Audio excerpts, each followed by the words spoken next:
ito yung palaging tinatanong sa akin kung ano ba daw yung switch na ginagamit natin dito kay Honda Click. So, yung gamit po nating switch guys is domino tie switch. So, ito yung napili nating switch dito kay Honda Click kasi lahat ng switch na kakailanganin mo sa isang motor, andito na. So, for example, dito, nandito yung kanyang electric start. So, pagdating sa kanyang ikalawang switch, nandito yung sa MDL ko. Ayan, ito yung low niya. At syempre, dito sa button na to, dito yung high. Ayan, low, high. Low, high. Ayan.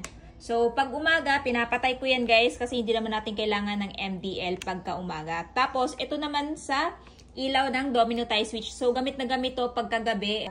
Hindi mo pa kabisado yung mga switches ng motor mo. Ayan. Pwede mo siyang i-on at pwede mo din siyang i-turn off. Ayan. Tapos, itong switches naman na on at saka off dito, ito yung gamit ko sa busina. So, since nagpakabit nga tayo ng PIA Auto Horn, ito naman yan sa pag-activate ng ating PIA Auto Horn. For example, gusto ko lang ng stock horn, naka-off yan.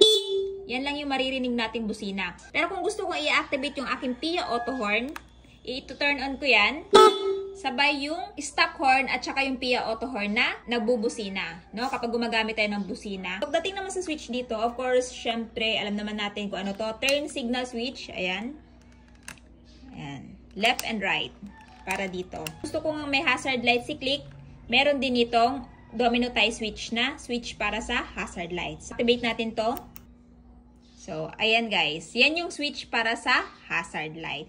So, napakaganda nitong domino tie switch na to guys kasi universal to. Pwede to sa kahit anong klase ng motor. At ang kinaganda dito, this one guys is plug and play. So, aside sa color white, meron din silang available na blue, red, at saka green. Kung interested din kayo nito, ilalagay ko na lamang yung link nito dyan sa yellow basket. So, habang available pa, mag-check out na kayo. Let's go!